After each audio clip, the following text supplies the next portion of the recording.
Hujambo mtazamaji popote ulipo, ama tuseme jioni njema. Karibu kwenye kipindi hiki ama makala haya ya Dira ya Wiki, siku hii ya Ijumaa ikiwa ni tarehe mosi, mwezi ukiwa ni wa Julai 2016. Jina langu ni Ali Manzu. Moja kwa moja tuanze na vidokezo.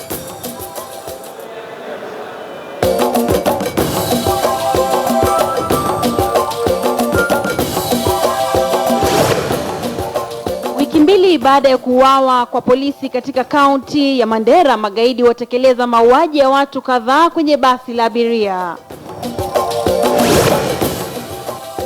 Machungu ya wakumba mawakili baada ya mwili wa wakili aliyepotea wiki jana kupatikana kwenye mto mmoja pamoja na miili mingine ya watu wawili. Kwenye darubini ya leo tunaangazia masuala mbalimbali ya kaunti ya Uasin Gishu, Gavana Jackson Mandago akiwa mgeni studioni.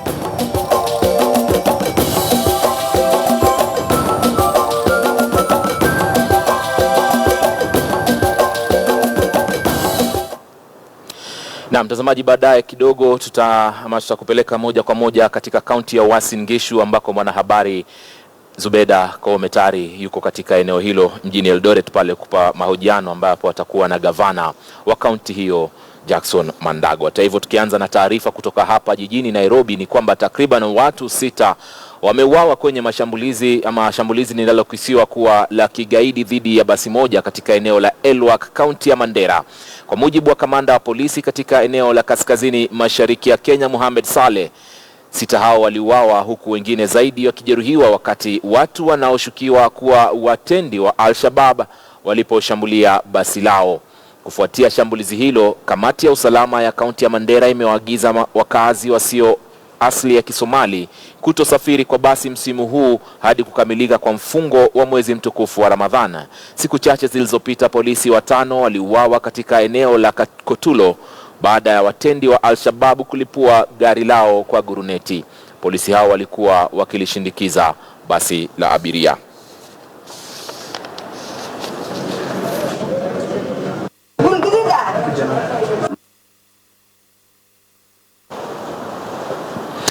Mwili wa wakili Willy Kimani aliyedaiwa kupotea umepatikana katika mto wa Oldonyo Sabuk huko Kilimambogo. Vilevile mwili wa dereva wa teksi aliyekuwa wakili huyo kwa jina la Joseph Muiruri pia ulipatikana. Alasiri ya leo pia mwili wa 3 unaoarifiwa kuwa ni wa Josephat Mwenda umepatikana kwenye mto huo baada ya juhudi za siku kadhaa za kuitafuta. Watatu hao walisemekana kutekwa nyara na watu ambao hadi sasa wamesalia kitendawili walipokuwa wametoka katika mahakama ya Mavoko, kaunti ya Machakos. Inadaiwa kuwa wamekuwa wakipokea vitisho kuhusiana na kesi iliyokuwa huko kabla ya kupotea kwao. Polisi wanaendelea na uchunguzi na hata kuwazuilia maafisa 3 wa utawala kuhusiana na kisa hicho. Yes, I came to identify the body personally. So Habibi, I've looked at the body and I can tell it is Kimani, though I cannot identify the body, the other second body, which they say it belonged to the crime because I didn't know him. But for Kimani, I know him. The body are in a very bad state. They seem to have been beaten badly, especially the client. His head looked to have been very much tortured. Jana ilikuwa ni siku ya mwisho mtazamaji kwa mabunge ya kaunti kusoma na kujadili bajeti za mwaka huu. Katika kaunti ya Nyeri, zogo lilizuka pale kundi la kina mama lilipoanzisha fujo baada ya kukatazwa kuingia ndani ya majengo ya bunge kufuatia yaliyokuwa yakijiri katika bunge hilo. Katika kaunti ya Embu, wawakilishi wa wadi walidinda kushiriki katika shughuli ya usomaji wa bajeti licha ya kubembelezwa na Spika Kariuki Mate. Carol Nderi na taarifa zaidi. Kizaza kilichoshuhudiwa katika bunge la Nyeri kinaendelea kuzua mijadala mikali.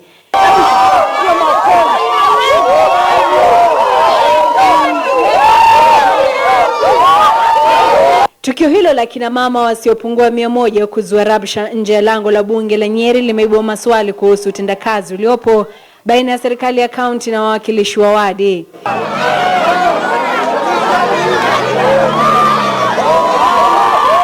Kwa miezi michache sasa pande hizi mbili zimekuwa zikikwaruzana si haba.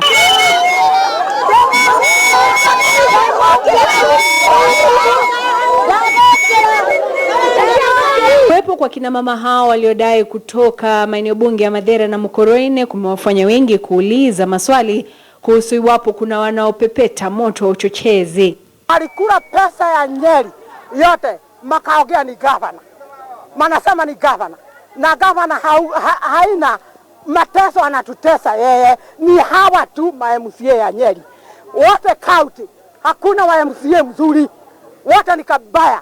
Malikula pesa ya wamama, maana kula pesa ya soko, maana kula pesa ya Iwete, maana kula pesa ya hospitali, malikula pesa ya watu wote. Hakuna kitu sisi watu wa Nyeri tulipata kaunti, na tunaambia kaunti ni mzuri. Hii si kaunti mzuri, baya kabisa.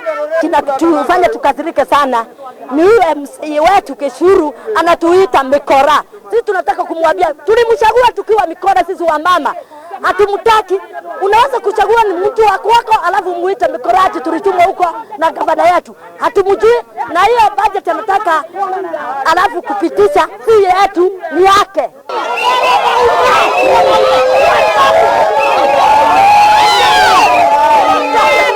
Kina mama hao waliojimwaya na kujigaragaza sakafuni walidai kutaka kuingia bungeni kusikiza matukio yaliyokuwa yakijiri mle ndani na kujua iwapo hela zilizotengewa kina mama zimeongezwa kutoka shilingi milioni 30 hadi milioni 60.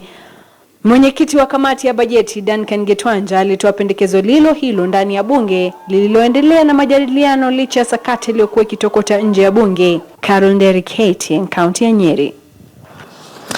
Zaidi ya watalii 100 wamekita kambi katika kituo cha polisi cha Narok baada ya madereva wao kukamatwa kufuatia maandamano yaliyofanywa na waelekezi wao kulalamikia hali mbaya ya barabara ya kuelekea katika mbuga ya Masai Mara. Maandamano hayo, mtazamaji, yalisababisha magari 10 ya watalii pamoja na waelekezi wao kushikwa. Shughuli za kitalii katika barabara ya kuelekea Masai Mara mjini Narok zilikatizwa kwa muda baada ya muungano wa waelekezi wa watalii pamoja na madereva kufanya maandamano kulalamikia barabara mbovu ya kuingia katika mbuga ya kitaifa ya Masai Mara. Kulingana na watalii, barabara hiyo inawapa wakati mgumu na kupoteza muda kila wanaposafiri kutoka mbugani kuwahi usafiri wao wa ndege katika uwanja wa kimataifa wa Jomo Kenyatta hapa Nairobi. Matatu zilizokuwa zikiwasafirisha zilikamatwa na maafisa wa polisi na kuburuzwa hadi katika kituo hiki cha polisi, jambo ambalo baadhi ya watalii liliwaghadhabisha mno. Saa hii hata ukihesabu, saa hii watalii wako hapa, walikuwa na saa hii kwenda airport. Mgeni amekaanzo, ndege yake itakuwa cancelled. Si kweli? Hiyo si ni hasara already. Si jina imeanza kuharibika. Saa hii wale walikuwa wanaenda lunch Masai Mara. Wamefika? Si wako hapa? Hawajaenda. Kwanza ule dereva ako ndani. Wageni wako hapa wanaenda lunch Masai Mara. Wameshukua wengine 3 wameweka ndani. Wageni wako hapa. Sasa hiyo ndio solution. Kama hakuna mtu anatuongelesha, we are ready to stay. We will stay here mpaka saa hiyo tutapata solution. Kama solution ni kushika mmoja wakiweka ndani, mimi madereva na wanajua. Tushasema, tushasema. Sasa hivi kuna zile gari zilikuwa zinaingia Masai Mara, 21 Land Cruisers zinakuja hapa. All drivers tukuje tuingie ndani. Alafu wageni watafutie watu wa kupeleka Masai Mara. Kulingana na madereva hawa, baadhi ya watalii pia ni walemavu na walishangazwa na namna wenzao wamekamatwa licha ya kutoa barua ya kufanya maandamano ya amani ambayo wangepaza hisia zao. Kuna mgeni mmoja hapa ni mgonjwa, akona shida ya backbone. Ametoka akona wheelchair. Huyu mgeni ameshida, ameteta kwenda apelekwa. Dereva wake ako ndani saa hii. Atapelekwa na nani mgeni na dereva ameshawekwa ndani? Unajua kuna vitu zingine hata ukifanya, hata tunajaribu kurekebisha maneno Kenya ionekane ni mzuri, lakini kuharibu tunaharibu. Barabara za kutoka mjini Narok kuelekea Sekenani inafaa kuchukua saa 1, lakini watalii huchukua saa 3, huku ile ya kutoka Narok mjini kuelekea sehemu ya Olololo ikifaa kuwa saa 2, lakini watalii husalia na muda wa saa 6 kufika. Mwaka jana naibu wa rais William Ruto alisikika akitenga fedha za ujenzi wa barabara hizo, lakini kufikia sasa bado hazijajengwa. Kwingineko, mtazamaji, serikali imetangaza siku ya Alhamisi wiki ijayo ambayo ni Julai tarehe 7 kuwa siku ya maadhimisho ya sikukuu ya Eid al-Fitr.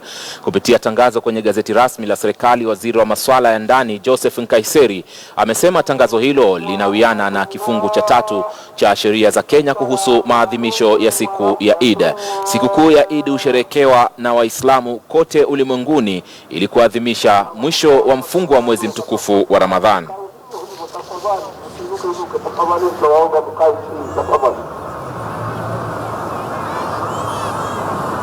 na chuki kati ya watu, tuwe ni wenye kuwapanya. Inshallah tutapiga takbira kidogo baada ya dakika 5 na kufanya kazi. Akbar, Allahu Akbar. Wakazi wa kaunti ya Uasin Gishu wameelezea kufurahishwa kwao na jinsi mashindano ya mchujo kwa kufuzu kuingia Olimpiki ya Rio de Janeiro kule Brazil yameweza kufanikishwa vyema zaidi kwa mara ya kwanza katika uwanja wa Kipchoge Keino. Aidha, wametaka wadau wanaohusika kuhakikisha kuwa mashindano kama haya yanafanywa mashinani penye vipaji na talanta za kutosha. Mwanahabari Elvis Kosgei alizungumza nao na kupata maoni yao. Nilitaka kujua kutoka kwa wakazi wa kaunti ya Uasin Gishu matarajio yao kuhusiana na mashindano haya, na vile vile ikibainika kwamba labda imeletwa kwa mara ya kwanza katika uwanja huu wa Kipchoge. Na je, ni yapi hasa wanaweza kutarajia, na shughuli za kibiashara zimekuwa namna gani, na vile vile labda shughuli za usafiri ambayo awali tumeona kwamba imetatizika kwa njia moja ama nyingine. Labda tu tuambie majina yako ni nani na unaweza kufika hapa saa ngapi? Mimi naitwa John Mwangi. Naliamkia asubuhi kukuja hapa masaa 2 kuja kuangalia mbio ya Wakenya wenzetu. Sisi tumefurahia pia hii mbio yenye imeletwa Eldoret huko kwetu nyumbani. Sasa sisi tumefurahia pia kuona, nasikia baba president anakuja. Sasa sisi tumefurahia kuona mbio kaa hizi huko kumetulia. Watu pia tuko wengi kujionea tu mbio venye zinaendelea. Mtazamaji, labda nipate tu maoni kutoka kwa Mkenya mwingine. Je, bwana, wanakuita nani na unahisi kwamba labda katika uteuzi wa wanariadha sifika ambao kwa hapa wengine wamevunja rekodi katika upeo wa kimataifa, unahisi kwamba uteuzi ulikuwa ule mzuri, ulifuata utaratibu ama kuliweza kuwa na mapendeleo fulani? Kwanza kabisa kabla sijafanya, ningependa kushukuru AK Athletics Kenya kwa kuleta hii kuja mashinani ambayo tumefurahia. Kwa wakimbiaji wetu tumeshukuru, wamekimbia. Nimeona tangu jana nimekuwa hapa, walikimbia. Unfortunate kuna wengine kama Kimoror ambaye hakuweza kushinda mita 10,000, lakini wakimbiaji chupukisi ndio wamekuja, ndio wameweza kushinda siku ya leo. Mama ambaye tunaona kwamba anaweza kuuza ndizi, parachichi na machungwa. Labda tu tuambie majina yako ni nani mama, na ni shughuli gani unaendeleza? Shughuli zangu mimi naitwa Lisa. Shughuli yangu nauza soda, machungwa, ndizi. Alafu ni kuanzia jana iko kwa mbaya vile. Naona leo ni bado masaa yake kiasi. Ndio. I think it's an historic moment for the North Rift region, having the Olympic trials being held in Eldoret. And from the look of things and even the number of people who have come to witness these trials, I must say that this is something which now should be done more often, because we know for a very long time most of the athletes who represent this country in international events come from this region.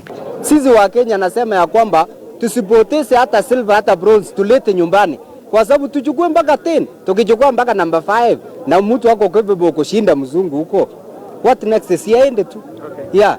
Nami sina la ziada, labda kukurudishia Zubeida Kome, ambapo unazidi tu kuendeleza jukwaa la KTN, ambapo mweza kukita kambi katika maeneo haya, ambapo tunaweza tukupeperusha habari kwa njia moja kwa moja, na vile vile wakazi wameweza kufurahia jinsi KTN News imeweza kuwaletea habari kwa utondoti na kwa upana zaidi.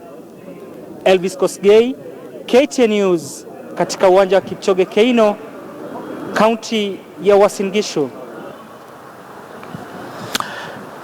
Naam, asante sana Elvis Kosgei kutoka katika kaunti ya Uasin Gishu pale mjini Eldoret. Na kama nilivyokuelezea mtazamaji hapo awali, tukianza dira ya wiki, ni kwamba baadaye kidogo, baada ya kukuarifu, tuna baadhi ya taarifa ambazo tulikuwa tumezipa kipaumbele siku hii ya Ijumaa. Moja kwa moja hivi sasa tunaungana naye Zubeda Kome ambaye yuko upande wa Eldoret pale mjini, na kupa uskani ili uendelee na matangazo haya, kutuelezea ni yapi ambayo labda mmetuandalia kutoka sehemu hiyo. Na shukrani sana Alimanzu, ukiwa katika afisi zetu jijini Nairobi. Mtazamaji, kwa moyo mkunjufu na kukaribisha kwa mahojiano yetu ya Darubini ya Siasa, tukiwa katika kaunti ya Uasin Gishu katika hoteli ya Boma, ambapo leo tuna wageni wawili ambao ni magavana kutoka eneo hili. Jackson Mandagor ambaye ni mwenyeji wetu, ambaye ni gavana wa kaunti ya Uasin Gishu. Hujambo? Naona uko tayari kabisa, ulikuwa katika mbio leo. Kwanza kabisa sisi tumefurahi kwa sababu tukaribisha microphone yako kidogo kwenye. Kwanza kabisa nataka kusema shukrani kwa kupata hii nafasi ya mahojiano ya Darubini ya Siasa na pia kusema leo sisi tumefurahi kwa sababu tumeangalia Rio tukiwa hapa Eldoret. Naam, kwa mara ya kwanza mbio hizi mashindano haya yamefanyika nje ya Nairobi. Ni raha sana Na kando yake ni gavana mwenzake kutoka county ya Elgeyo Marakwet, Alex Tolgos. Hujambo? Si jambo Zubeda. Kuna watu wako ambao wamefuzu, wanariadha kutoka kaunti yako? Wengi sana, lakini kwa sasa tunaongea kuhusu timu ya North Rift ama Norep. Kabisa, mnajivunia sana kwamba kuna kikosi ambacho tayari kimefuzu kuelekea katika nchi ya Brazil. Tunafurahi sana. Mnahisi vipi kwamba mashindano haya yalifanyika hapa? Nafikiri ni mara ya kwanza tunapoona, kwa sababu kwetu hii ilikuwa ni kama ni final school Rio. Kwa sababu kuna mbio kama 1300 kuruka viunzi, mita 800, 1500 ambaye wale walichakuliwa hapa hatuna tuko na uhakika kuwa wataenda kutuwakilisha na watashinda vile walikuwa siku ya leo. Mna matumaini makubwa sana. Labda nimtajie tu mtazamaji kikosi ambacho kimefuzu kuelekea kule Rio nchini Brazil katika mita 1500 kwa wanawake ni Vivian Cheriot, Helen Obiri na Mercy Cherono. Mbio za mita 1500 hawa watatu ndio wamefuzu kuelekea Brazil. Mita 10,000 kwa wanawake ni Vivian Cheriot, Betsy Saina na Alice Aprot au ndio wataelekea kuwakilisha Kenya katika mbio za mita 10,000. Upande wa marathon tunaye Jemima Sumkon, Vislin Jebkesho na Hela Kiprop, hao ndio watawakilisha Kenya katika marathon. Upande wa wanawake ile walk, matembezi ya kilomita 20, kuna Grace Wanjiru ambaye amefuzu baada ya kutembea kwa muda wa saa 1 na dakika 30.34. Upande wa mbio za mita 800 ni Margaret Nyawera, Eunice Sum na Winnie Chebet, hao ndio watawakilisha Kenya katika mbio za mita 800. Mita 1500 ni Faith Chepngetich, Nancy Chepkemoi na Viola Chepto Lagat, hao ndio wamefuzu katika mbio za mita 800. Mita 1500 ni Faith Chepngetich, Nancy Chepkemoi na Viola Chepto Lagat ambao watawakilisha Kenya katika mbio za mita 1500,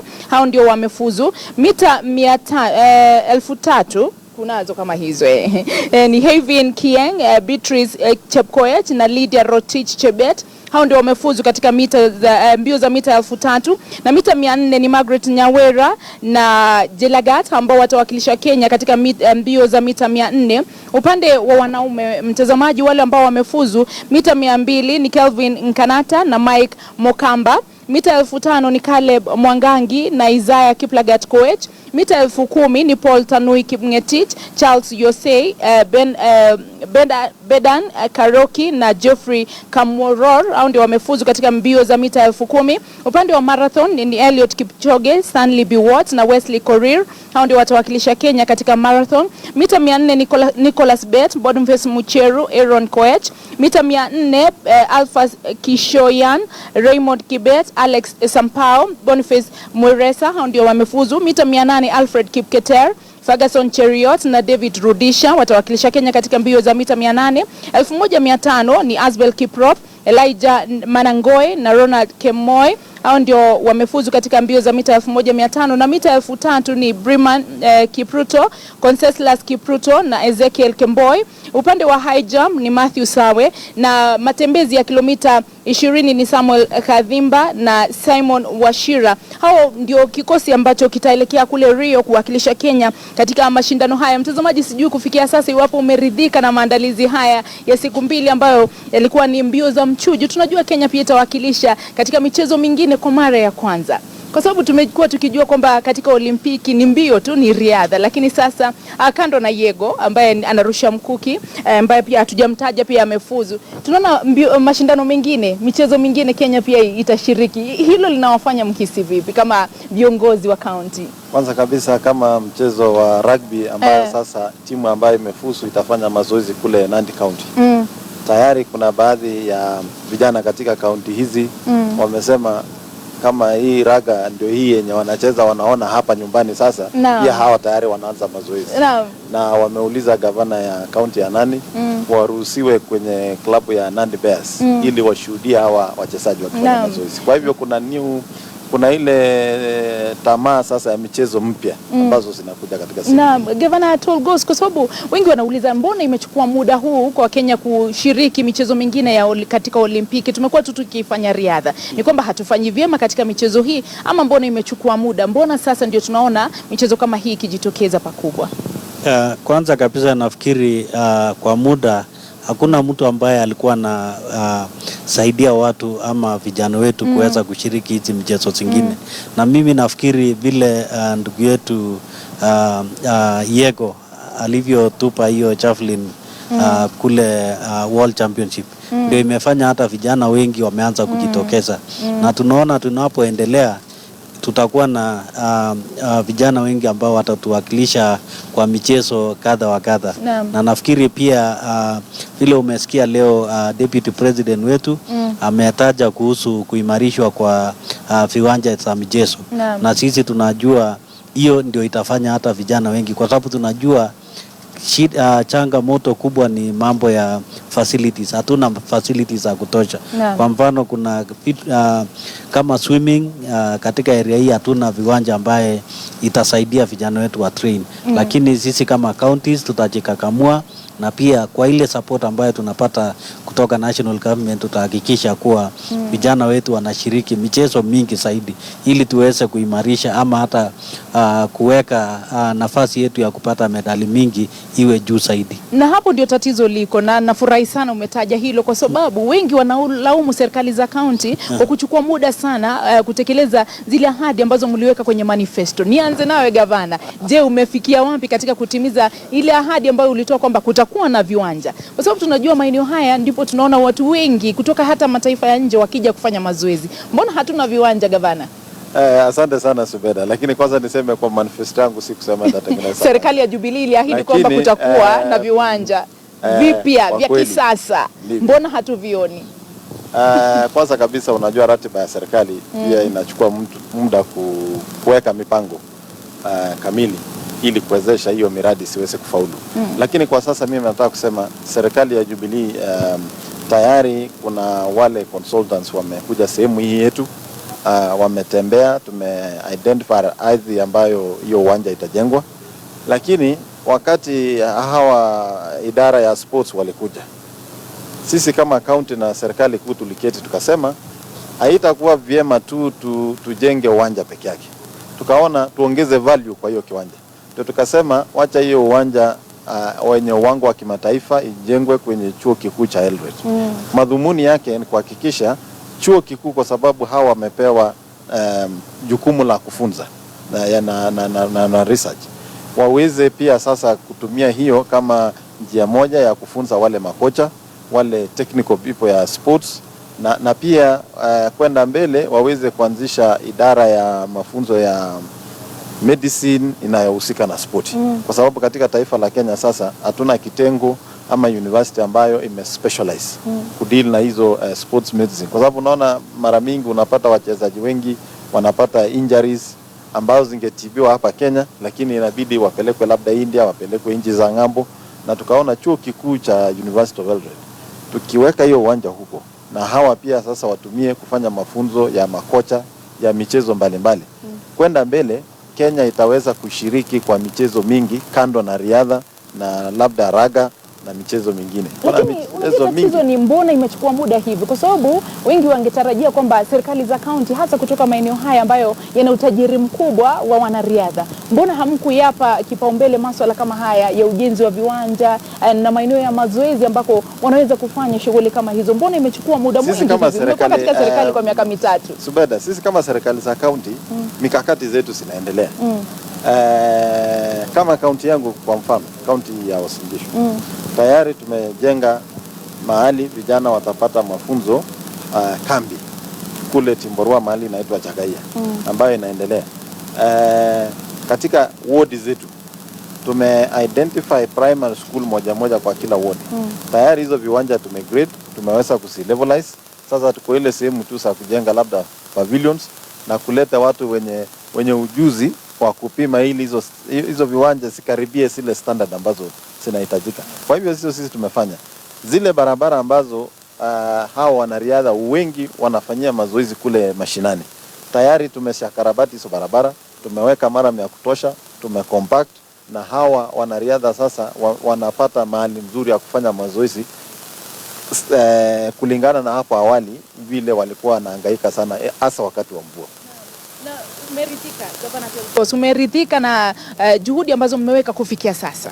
Unajivunia kwamba kuna ufanisi katika kutoa vitu ambavyo vitaweza kuwasaidia hawa wanariadha kufikia kile kiwango ambacho kinahitajika, kwamba wanasema kwamba tunapofika katika mashindano kama haya wanahisi kuwa wako tayari na wamepata ule usaidizi ambao wanahitaji kutoka serikali za kaunti? Unajivunia wewe binafsi? Zubeda, nataka kusema najivunia, ingawa hatujafikia ile kiwango ambayo inahitajika, lakini kulingana na ile pesa ambazo tunapata, kwa mfano kama kaunti yangu ya Elgeyo Marakwet, kwanza kabisa tulikuwa na vitu mingi ambayo tulitakana kufanya, kama vile mwenzangu amesema, barabara ambazo hao wakimbiaji huwa wanatumia, tumejaribu sana kutengeneza, na nafikiri ombi la kwanza ambayo wakimbiaji walikuja kwangu ni kwamba tuwe na ile mashini ama ile rola ambayo itafanya barabara iwe mzuri, isiwe na potholes ama isiwe na mawe mingi ambayo itawaumiza, na hiyo tayari tumefanya. Kwa mfano kama kwangu uwanja wa Kamarin tayari naendelea kukarabati. Shida tu kubwa ambaye tunakumbana nayo ni mambo ya pesa, lakini tulisema tutaweka pesa polepole, na tunashukuru serikali kuu tayari wameanza wameona watusaidie kuweka pesa, kwa sababu ukilinganisha zile pesa ambazo tunapata na pia yale mahitaji ambayo tuko nayo, labda itakuwa ni vigumu kufikia ile kiwango ambayo wanariadha wetu na ama wachezaji wetu watasema wameweza kuridhika. Lakini nataka kusema tangu maybe inji ipate uhuru, ni hizi miaka 3 ambazo counties zimeingia, ndio wakimbiaji wetu wameweza hata kupata kutambulika na pia kusaidiana na serikali kuu, kwa sababu zamani ilikuwa ni vigumu kwenda mpaka Nairobi kuwasilisha maombi ya vitu zingine, ilikuwa ni vigumu sana. Lakini kwa sasa hata kusaidia wanariadha saa zingine wanapoenda mashindano, ikiwa ni Nairobi, Mombasa ama wapi, kaunti huwa tunawasaidia sana, na hiyo nashukuru kwa sababu wengi wao huwa wanakuja na wanashukuru kwa ile kazi tunafanya.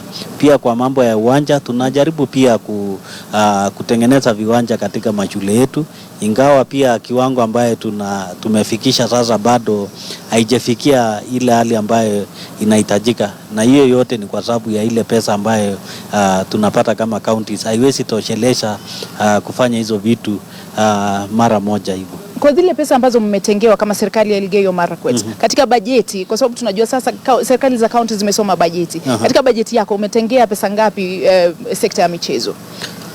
Sekta ya michezo tuko na milioni karibu 50, ambayo ukiangalia ni kidogo sana.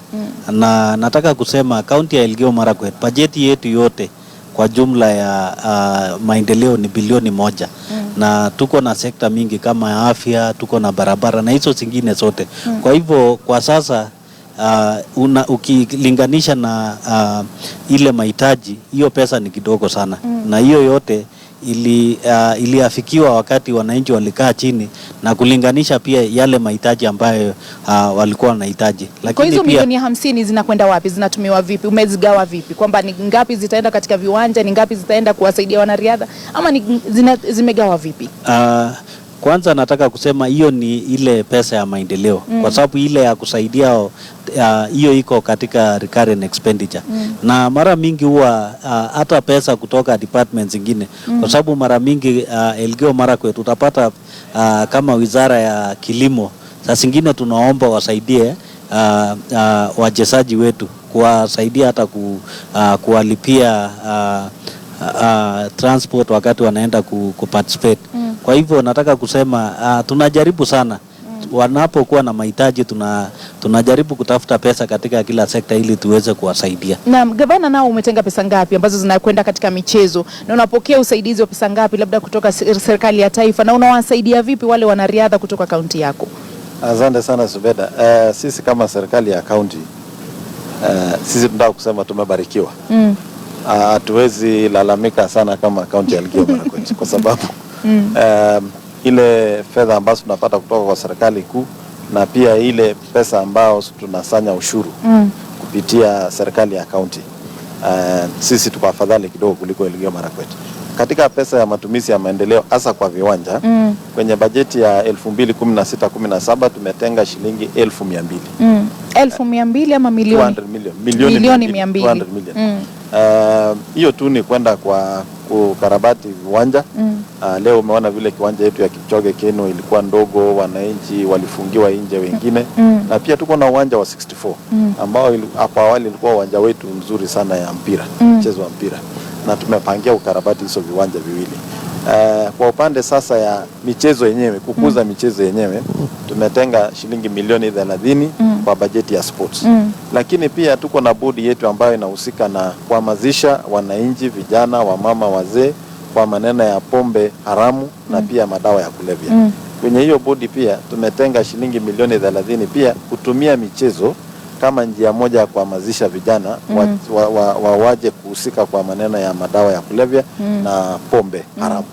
Na vile umetaja madawa, sasa mnahamasisha vipi wale wanariadha kutoka maeneo haya ambayo mnawakilisha dhidi ya kutumia zile dawa za kuongeza nguvu mwilini, kwa sababu ndilo linaonekana kuwa tatizo kuu, hasa Kenya ilipokuwa wekwa kwenye hatari ya kufungiwa nje ya mashindano haya. Je, kufikia sasa mnashirikiana vipi na yale mashirika ama vikundi ambavyo vimebuniwa kukabiliana na matumizi ya dawa kama hizi, na mnawahamasisha vipi wanariadha?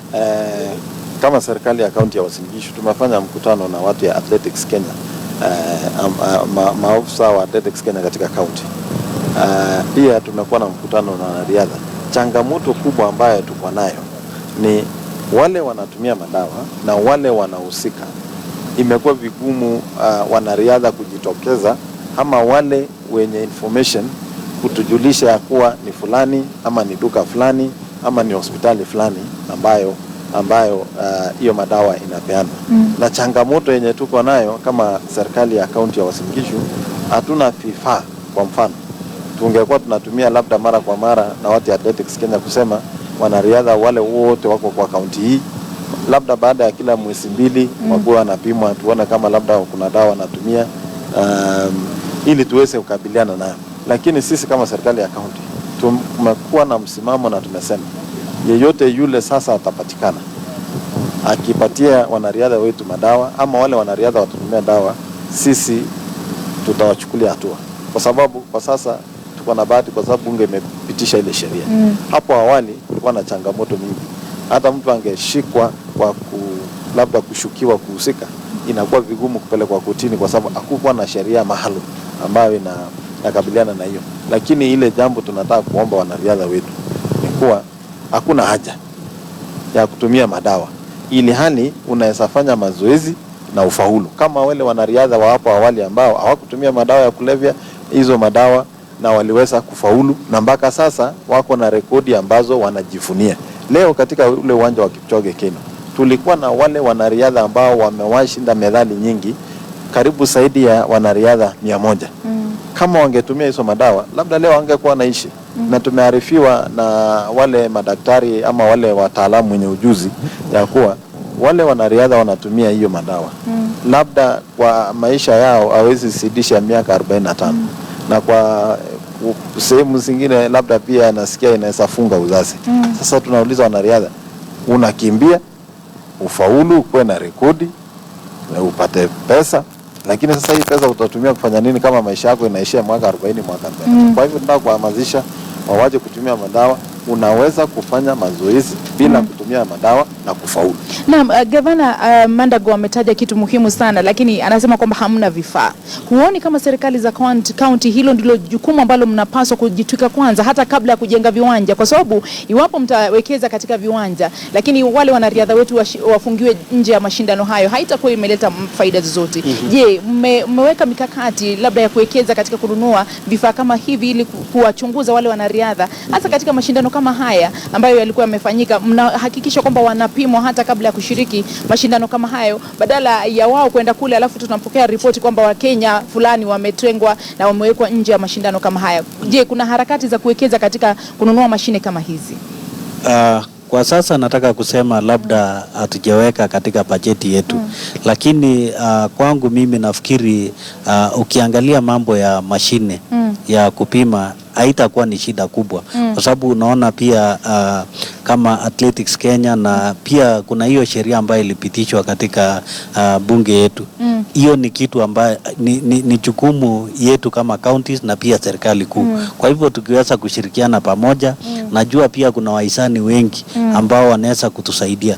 So kitu ya muhimu ni sisi kama counties kukaa chini na pia serikali kuu kuangalia ile sheria ambayo ilipitishwa katika bunge letu, na tuone vile pia county zetu tunaweza ongezea labda sheria zingine katika county assembly zetu ili tuweze kukumbana na hao watu. Na nafikiri jambo la muhimu sana hata sio kupima kwanza, lakini ni ile uhamasisho ambaye inatakikana hao watu wahamasishwe, na pia tuweze kuangalia sana wale coaches ambao wanakuja kutrain vijana wetu, kwa sababu tunajua hao wengi wao ni wafanyi biashara, wanakuja kudanganya vijana, wanataka kutumia kama wanatumiwa kama vyombo ama mashine tu ya kuwekewa dawa.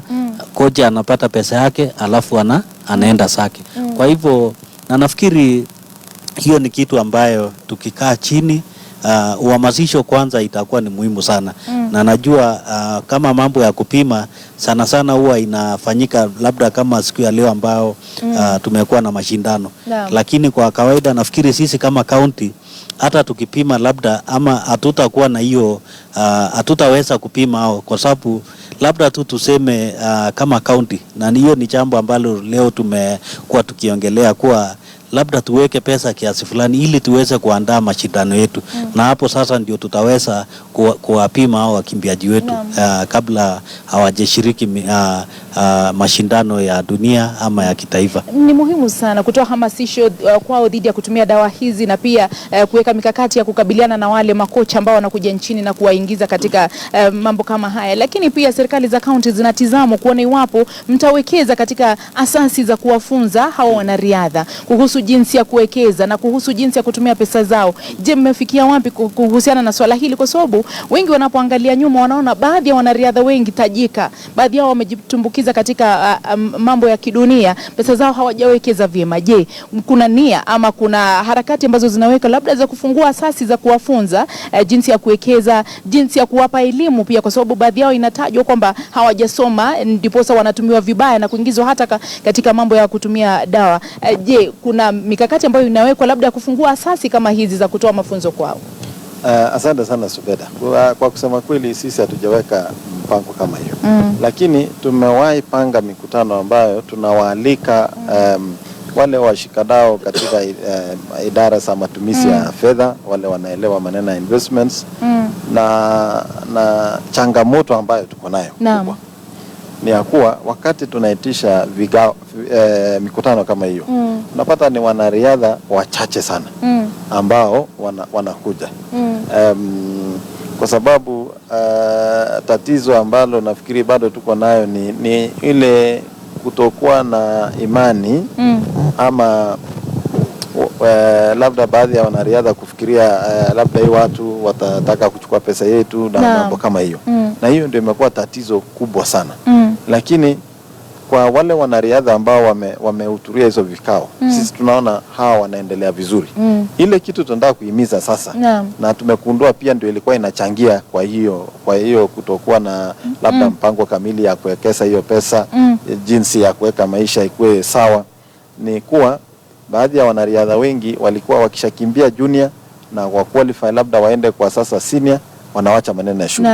Sasa tunahimiza ya kuwa ni vizuri usome na ukimbie pia, kwa sababu haya mambo mawili hayashindani. Inawezekana wewe kusoma na pia wewe kufanya maneno ya kukimbia. Na kwa hivyo tunatumia pia muda wetu mwingi sana hasa kwa wale wanariadha ambao bado wako kwa shule za msingi na upili, kuhimiza hawa ni muhimu waweze kusoma. Na tumefaidika sana kupitia kwa mbunge wa Cherangani, Mheshimiwa Wesley Korir, ambaye mwanariadha, ni mbunge, amesoma, ako na shahada.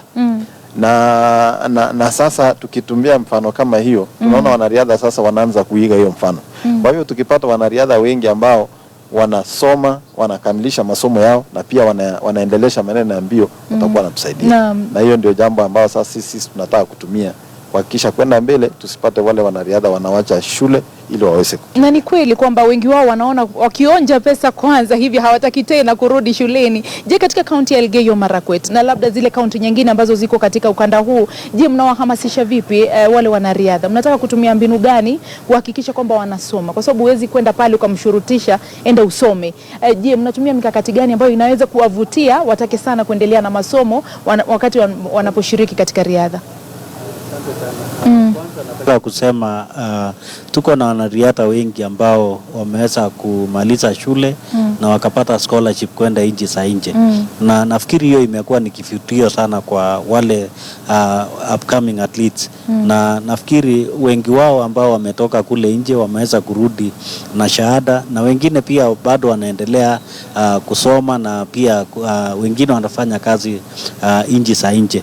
Na pia tunajua kunao wale ambao wamefanya vyema katika mambo ya uwekezaji, na hao ndio mara mingi huwa tunawatumia katika kuongelesha hao, kwa sababu labda wakikutana wenyewe kwa wenyewe wanaweza ongea lugha moja, kwa sababu saa zingine ni vigumu mtu labda ambaye sio mkimbiaji na ni mwekezaji kuweza kuongelesha wale wengine. Lakini nataka kusema kuna wale wameweza kuwekeza, kama kaunti yangu tuko na kama Kipsang ambaye amejenga hoteli mzuri sana ambaye tunaweza kutumia, tuko na Lona Kiplagat na wengine ambao wameweza kuwekeza vizuri. Kwa hivyo tunajaribu kuwatumia hao ili waweze kuongelesha wale wengine. Na pia kama kaunti tumeweza kuita hao na kuambia kuwa wakiweza kuegeza katika kaunti, kwa mfano mambo kama hoteli, customer wa kwanza atakuwa ni county government. Na tumekuwa tukifanya kazi nao na tumeona wanaendelea vizuri. Changamoto tu kubwa ni pale ambapo tunaona labda kuna vijana wakipata pesa wanataka kuanza maisha ya raha, na imekuwa ni vigumu sana, lakini hiyo yote bado tunaendelea.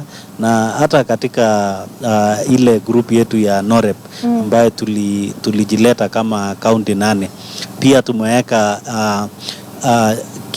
lengo letu moja ni kuhakikisha kuwa tumetap ile pesa ambayo wanariadha wetu wanaleta ili tuweze kuweka katika investment. Gavana, tunapomalizia kwa sekunde chache, wengi wanaangalia wanasema kwamba kwa ile bajeti ya hiki kikosi ambacho kinaelekea Rio hawana pesa za kutosha. Na je, mmechangia vipi kama serikali za kaunti kuhakikisha kwamba wakienda kule hatutasikia wanariadha wa Kenya wanalala barabarani? Je, mnawekeza vipi katika kuhakikisha kwamba wanapofika kule maisha yao yako sawa? Asante sana Gavana. Kama serikali ya kaunti ya Uasin Gishu tuliketi na kamati ya National Olympic Committee na tukaangalia kwenye bajeti yao. Kwanza kabisa watahitaji fedha ambao watatumia sasa kufanya mazoezi mpaka wakati ila wa kwenda. Kama serikali ya kaunti tumejitolea kwa upande ya medical. Tumesema tutawapatia ambulances ambao wanahitaji na madaktari kuanzia Jumatatu wakati wataanza mazoezi mpaka skule wataenda. Pia tumewapatia shilingi milioni 4 kugharamia maneno ya kukaa na kukula na ile vifaa vingine kwa minajibu ya mazoezi kabla ya kwenda Rio. Na mimi najua pia kaunti ya Nandi ambayo timu ya rugby inafanya mazoezi kule Nandi Bears kupitia serikali ya kaunti ya Nandi kiongozwa na Governor Cleophas Lagat. Hawa pia wamesema watagharamia maneno ya chakula na sehemu hao watakaa wakifanya mazoezi kule Nandi. Na kwa hivyo sisi kama serikali za kaunti za sehemu hii za NOREP tulisema tutachangia, kwa sababu kwanza kabisa tumepewa heshima kuletewa haya michezo hapa katika kaunti ya Uasin Gishu. Na sio michezo tu ambayo imekuja katika ile pia kukuza utalii kupitia michezo. Leo hii tutasema tumefaulu kwa sababu ulimwengu mzima ulikuwa unatazama vile hii michezo zinaendelea. Kwa hivyo kesho tukisema tunauza mji zetu za NOREP, Iten, wapi sehemu hii watu watakuwa nakumbuka kupitia hii michezo. Kwa hivyo tumefaidika, na ndiposa tunasema hata sisi tutashirikiana na National Olympic Committee na Wizara ya Michezo kuhakikisha hii timu imeandaliwa vizuri na waweze kwenda kufaulu. Naam, kaunti yako pia imechangia Gavana. Nadhani hujabaki nje.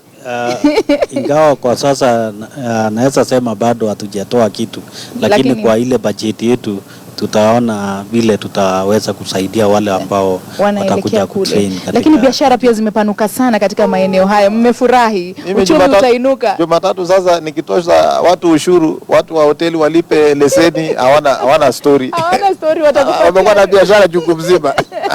Naam, kongoi. Mnasema kongoi? Kongoi kwa kufika katika mahojiano yetu kutueleza mipango ambayo mmeweka kama serikali za kaunti kuhusiana na yale mashindano yamefanyika. Labda waambie nini wale wanaoelekea Rio?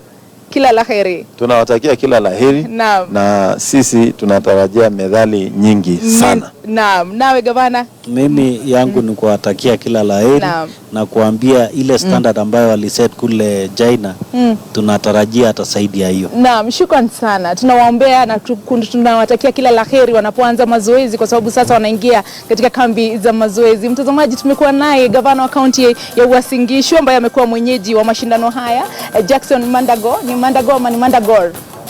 Mandago. Na Alex Telgos ni gavana wa Elgeyo Marakwet. Shukrani sana kwa muda wenu. Tutarudi muda si muda na taarifa zaidi kwenye Dira ya Wiki. Mtazamaji, usiende mbali. Nimekuwa wako Zubeida Kome, lakini kwanza tuangazie, je, wakumbuka? Usiende mbali.